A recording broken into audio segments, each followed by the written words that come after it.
welcome, Sara. Can you please briefly describe your academic training? Sure. So I was a sociology major at Reed College.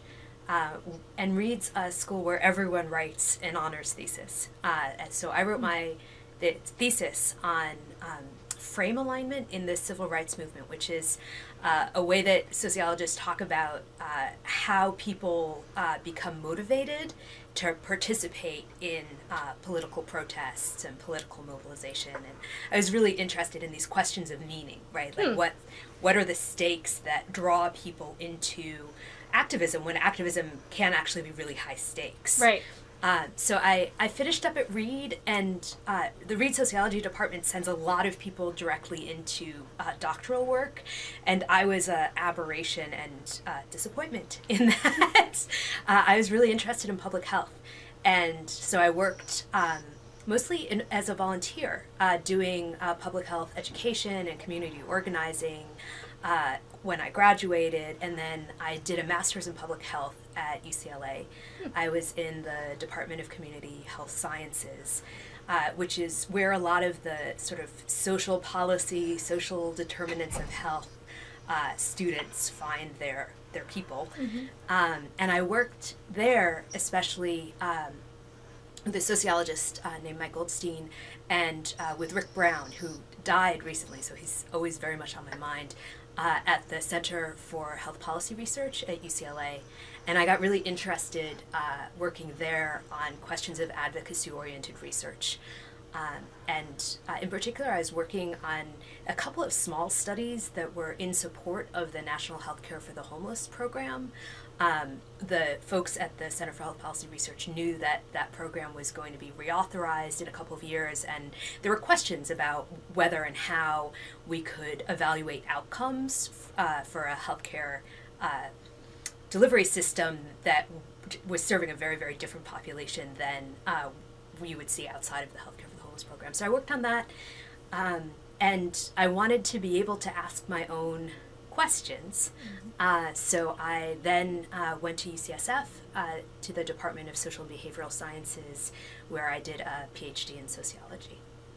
Can you also please describe the path you took to study the questions related to environmental health? You know, it was circuitous. So I went to UCSF as a quantitatively oriented health policy researcher. I was on a training grant for people interested in health policy research. And when I was at UCSF, I discovered two things sort of about myself. One was that I was happiest working on research questions and I sort of knew this already, but I was happiest working on research questions with really strong social justice implications. And questions about environmental racism and environmental inequality were particularly compelling to me. And the second thing I discovered is that I was really attracted by science and technology studies. Adele Clark was my mentor at UCSF. She's sort of a pioneer in the field of STS. And really with her guidance, I found my way to questions about how knowledge gets produced, what kinds of knowledge claims are seen as actionable in policy realms, how we might think about the differential potential of different kinds of institutions and actors to create knowledge to support their claims. And I was intrigued particularly by a series of projects and funding priorities that were emerging. This was just before the first draft of the Human Genome was published. The National Institute of Environmental Health Sciences and other organizations were becoming increasingly interested in questions of gene-environment interaction. And I became very deeply interested in what genetic and genomic frameworks and technologies would mean for knowledge production in the environmental health sciences, for the processes through which risk assessment and regulation get done. And I really wanted to know how environmental health and justice activists saw these changes in regard to their work and their goals. So, the book that I handed you a little while ago is the outcome of that series of questions. So again, my interest was in figuring out the implications of new kinds of science for issues of environmental health, environmental policy, and environmental justice.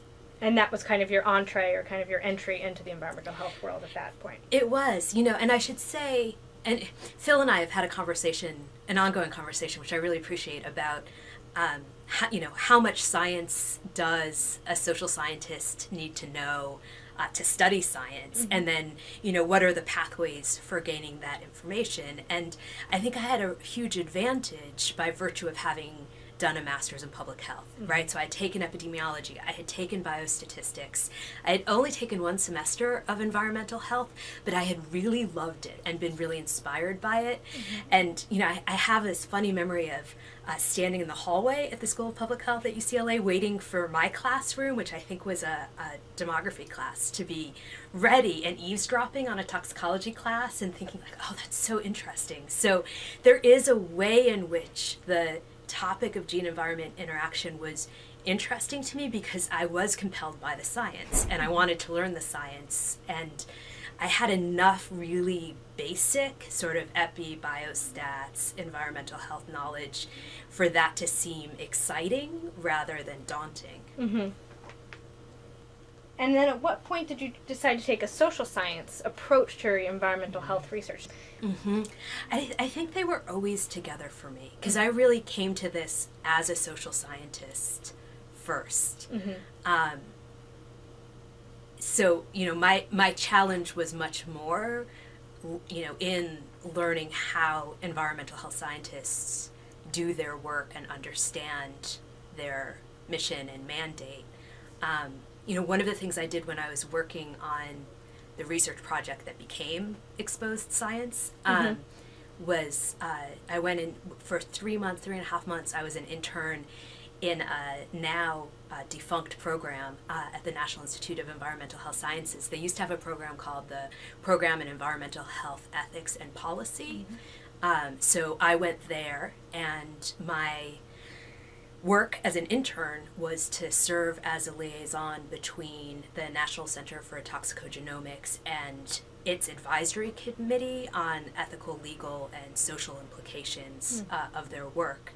And the National Institute of Environmental Health Sciences was aware of the fact that I was doing this dissertation project, and they were incredibly generous with me in making their administrators and their scientists available for interviews. And they gave me a science mentor. So I had someone who met with me almost every week and, talked to me about some aspect of the science. And then he'd usually give me an assignment for the intervening time, which could be, contact this person and ask if you can watch a day in his lab, or drop by on this person and see if he'll show you how the microarrayer works, or there are these different little assignments so that I could see different parts of the institute and how they fit together. So on the first page of the book, I think the folks who made that experience possible, and I spent hours in the library at the NIEHS. Like there was a lot of soaking that in that had to happen. And I'll say I've been awestruck both by the willingness of scientists to talk with me, right? So I understand that these are really busy people who have all sorts of competing demands on their time, and who was I, right? I was some pipsqueak graduate student who wanted to ask them a different set of questions about their work, and very, very rarely did someone say they couldn't or wouldn't meet with me. So that was wonderful, and it's something I'm still grateful for. The other thing I would say is that some people went so far as to say, you shouldn't just interview me, you should come with me to this meeting. So I had some very sort of well-curated experiences of scientific meetings that I owe entirely to the scientists who, interviewed me, let me interview them, and then brought me along for this other experience. What are you currently working on that's related to environmental health? Yeah, that's a great question. So my, I can't say this enough, my book is done. Yes. And I'm thinking really hard about what my next project is. One of the things that I noticed when I was doing the work on gene-environment interaction is that there weren't a lot of opportunities for investigating how people were encountering this knowledge in their day-to-day lives. And so my next project actually had very little to do with the environment, because I wanted to look at this question of how people encounter new forms of science, how they encounter genetic information, and make sense of it in their daily lives. And I had an opportunity to do that project in regard to epilepsy. I collaborate with wonderful researchers at Columbia University who work on epilepsy. So that's what I've been working on for the past couple of years as I've been writing up the book. And I'm now poised at this like exciting and daunting moment of trying to figure out what the next environmentally focused project is. So I could tell you all my candidate projects, but there isn't an absolutely clear environmental next project yet. How would you say that your particular approach, using both the social science approach and the environmental health approach, has kind of strengthened your work, bringing those together? And it's interesting. So there's a kind of intersection between social science and environmental health, and I would think that Phil's work is really exemplary in this regard, where bringing social science and environmental health together helps us understand and act on environmental threats to communities and to individuals in a much more comprehensive, much more profound and effective way than we could otherwise. And that's the kind of work I aspire to do. And that's why, being involved in the Social Science Environmental Health Research Institute is really exciting. The kind of work that I've done so far actually stands a little bit outside the science and the policy debates and looks at them as a field. And when I first started the project, I was perplexed by what was going on in the environmental health sciences in regard to genetics and genomics. And it took a long time, and I had a lot of help. Talking with Phil helped. David Rosner, who's an environmental historian at Columbia, was tremendously helpful to me. And I feel like I sort of came around to understanding that the contribution that my work on the environmental health sciences could make right now was putting environmental health research in context, so looking at the broader field in which that research unfolds. And really, I think of the book as in defense of the environmental health sciences, which is not a traditional STS approach, right? And I have lingering anxieties about how my colleagues in STS will respond to this, but I feel like one of the things I came to understand as my goal in this work was making clear that these sciences are vulnerable in really particular ways that have to do with the structure of environmental research and risk assessment and policy making and litigation in this country. And I hope that the benefit of coming to them as an outsider, right, as a social scientist, is that I can diagnose that vulnerability and make a space for talking about how we might strengthen environmental health research methods that are actually supportive of public health rather than just constantly responsive to the challenges and the attacks of industry. How has your approach then been received, would you say, from those scientists that you've encountered? So one thing I did that I'm very proud of when I was an intern at the National Institute of Environmental Health Sciences is that I suggested that they bring Phil down for a lecture. And he had never been there before. And they were not nearly as aware of his work as I thought they should be. So there is no question in my mind that simply by making that connection, a whole, lineage of environmental health research has been done differently. And Phil's funding and engagement with the NIEHS dates, I think, from that first encounter. I was at the NIEHS, doing interviews and trying not to be overly jargony in my engagement with the scientist, right? And we always tell students when we're teaching them how to do interviews that you can't ask people your research question, right? So you don't say to a scientist, well, how does the structure of your field affect your knowledge production, right? You have to come up with a series of questions that they have the expertise to answer, and then you do the analytic work of figuring out what those answers mean. That said, I was frequently asked by scientists what I was doing there, and I would often say that I was interested in emerging disciplines in the environmental health sciences, because there, it was molecular epidemiology and toxicogenomics and environmental genomics. There were these new research agendas that were my case studies. So very soon after I left my internship at the NIEHS, there was an article in Environmental Health Perspectives on toxicogenomics that was preceded by a full page visual of like the whole entire universe, and then a double helix, and across the top it said toxicogenomics, and then underneath it said an emerging discipline, question mark. And I've never gone back to them and said like, hey, isn't that my phrase? But there was a sense that by virtue of talking with them about what they were doing in this more sociological way, they had started thinking about that project somewhat differently. So I would be much happier if I could tell you like, yes, because I was there, environmental justice issues got integrated into this lab, and I have no evidence for that. Those are the only two things where I feel like I know something changed. What would you say are some of your greatest challenges of trying to bring these two disciplines together? Yeah.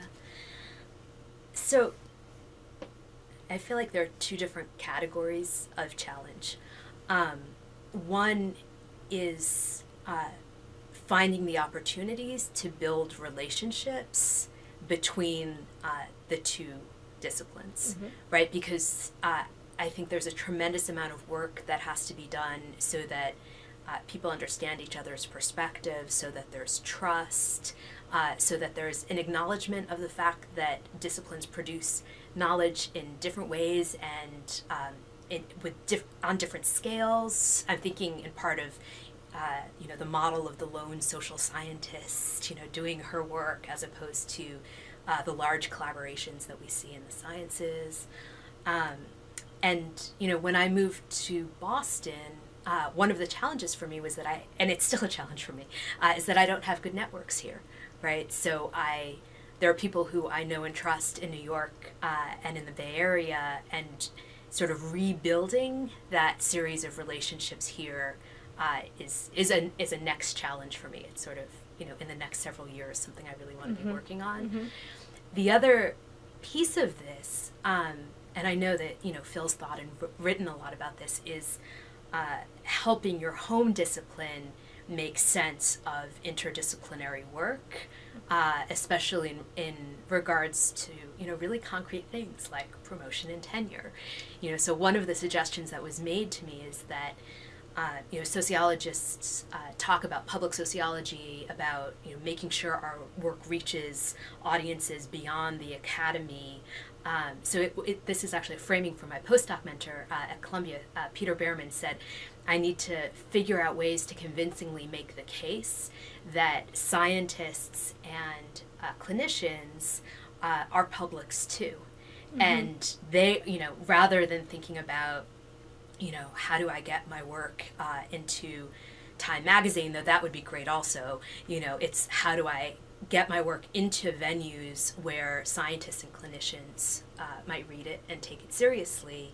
And his suggestion was actually that as I, build up my publications record, that I split my CV so that I have, the work that's clearly sociological, in one list, and then the work that's my public sociology, right, which will be in medical journals and, hopefully will be in Environmental Health Perspectives and will be in journals read by scientists and clinicians, will be a separate category. I'm actually up for tenure this year, so part of, when I keep saying like, and this is an exciting thing to think about, and this is an exciting thing to think about, part of that is that there have been some really specific pressures Yep. linked to tenure, and I'm excited about the post-tenure opportunities. Mm-hmm. You know, post-tenure, I'm knocking on wood. Yes.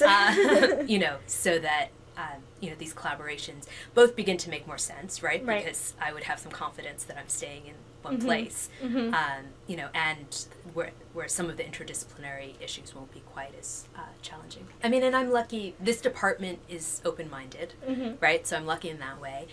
Phil's PhD is from this department, and you know, he's one of our very illustrious alumni. So, and he's very close with other faculty members here. So, in some ways, this interdisciplinary bridging is more familiar to folks here than some others might be. Mm-hmm.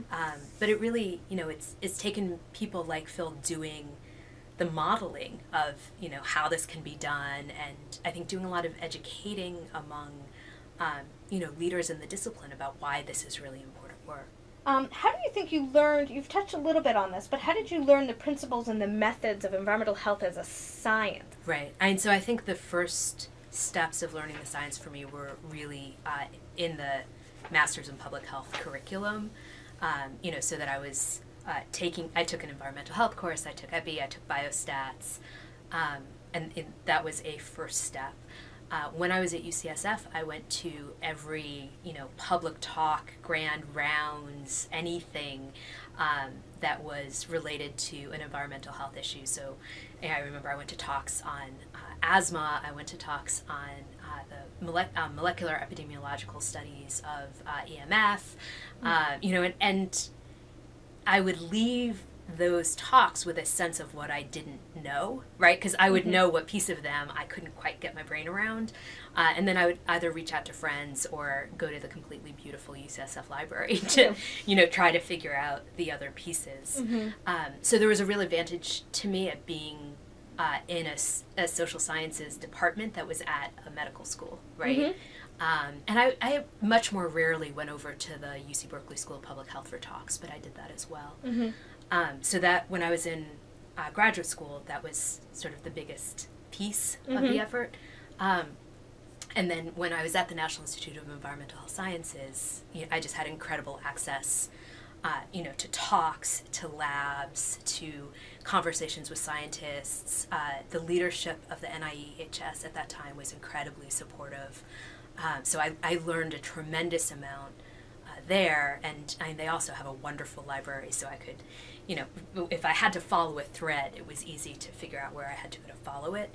I should say I also, I went back to the National Institutes of Health immediately upon finishing my dissertation, and I was in the Office of NIH History as a postdoctoral fellow for a little less than a year. And that fellowship was sponsored by the NIEHS.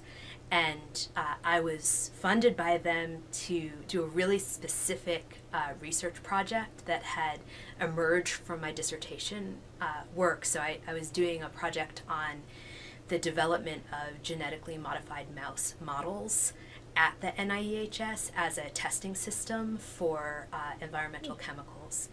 And when I was there, you know, again, I was re-interviewing scientists, so I was bringing the analysis at the dissertation stage back to them and saying, what do you think? Am I onto something?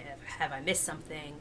I interviewed a new set of scientists specifically about these genetically modified mouse models. I again had a science mentor. You know, so I've had a tremendous amount of support in making my way through these worlds. You know, and scientists are incredibly good at explaining what they do. And it's a goal of mine to become as good at explaining what I do. You know, I would occasionally sort of get caught up in, for reasons I don't understand, a lot of scientists use car metaphors to explain the functioning of the human body, and, you know, with apologies for playing into gender stereotypes, I don't actually know that much about cars, so I would occasionally be like, all right, so, you know, without talking about brakes and carburetors, what are you telling me? But other than that, I was always really impressed by how skilled scientists were at explaining their work. Are there kind of go-to environmental health resources that you use now? And I would say the only resource I go to regularly is environmental health perspectives. You know, I have at different times had, you know, all sorts of, you know, intro to toxicology, intro to environmental epidemiology, intro to epidemiology books piled up on my desks. But there isn't another sort of, you know, printed hard copy source that I go to, you know, as regularly as I go to friends and colleagues. What do you think are there resources that you wish existed that might be particularly helpful? And I feel like what I've done to date is study the environmental health sciences, right, including risk assessment and regulation and advocacy. That's relatively easy compared to the kind of work, say, that Silent Spring has done with Phil, where you're actually studying environmental health, you know, as it's unfolding in communities, as you can see it happening in people's bodies. I think that requires a different set of tools and skills. And, you know, as I've said, I'd like to make the move to doing that sort of more engaged, more collaborative research. And I'm sure that when I do, I'll have a detailed list for you, right, which has to do with infrastructure and has to do with learning how to actually operate these technologies or make sense of raw data. Like, a lot of what I've gotten has been, I've either had access to the people doing the research who could explain to me what they did, or I've had access to, you know, all of the literature on a topic, so I can trace the development of, you know, this kind of molecular biomarker. And again, as complicated as that may be, it seems easier to me than, you know, figuring out if you and I wanted to collaborate, you know, okay, when you say you're taking air samples, you know, what exactly are you doing, and what are the limits of what can be known from an air sample, and like really getting my head around how to support people in the field doing research seems more complex to me than what I've done so far. I mean, I think ideally, like if I'm thinking, you know, in my perfect world, there would be funding, right, that would support a technical advisory group that would help broker these relationships between social scientists and environmental health scientists. And by broker, I mean two different things. One is, it seems like it would be helpful to have, this sounds so like I want a Yenta, right? But like to have people helping with matchmaking, right? So that we know where the research capacity is, you know, on the science side, and people working in the sciences would know where the community-based participatory research knowledge and action is among social scientists, and we could, you know, have these conversations about how to develop projects together. So that's one sense. And then the other is that, you know, the technical expertise. So I live in Somerville, and Somerville is the first community in Massachusetts to pass an urban agriculture initiative. And there's tremendous excitement, you know, in Somerville and, you know, on different blogs that I'm on locally about this initiative. And I keep thinking about, like, so, like, as a resident of Somerville, as someone who's excited about this, like, what's the right group to work with the Somerville folks around soil testing, right? And how do we have a conversation about how great this initiative is and the fact that the soil needs to be tested for it to realize its potential? And I think people are aware of that. I'm not, but by no means do I want to suggest that, like, somehow I'm the only person who's thought of this issue. It came up when the Board of Aldermen were meeting about the proposed initiative. But it's that sort of thing, right, where even, like, just as, you know, a citizen of my community, I find myself thinking about how to bring different kinds of technical expertise into the community, how to make it more accessible. Do you have any particular recommendations for folks that are kind of starting off in this? Yeah, that's a great question. You know, I'm appreciating your questions in part because they're making me think of not just what exists, but what could exist, right? So some sort of, technical advisory group would be amazing. Internships, especially for undergraduate and graduate students who want interdisciplinary training, would be amazing. Having some sort of website for people who are interested in these sorts of research questions and community struggles that lists, all of the relevant talks at BC, NBU, and Harvard, and Brandeis, and Wellesley, and anywhere else, obviously Northeastern, right, where this work is being done, so that we could not just be in our small campus-defined worlds, but actually start to identify a local community of independent research organizations and community-based organizations and researchers in academia to begin interacting with each other, I think would be really exciting. Okay. And I imagine that website could also have, links to, I want a hub. I want a centralized information, right, that would center that would let people connect with each other and have a better sense of all of the opportunities for learning about this kind of work and also doing this kind of work.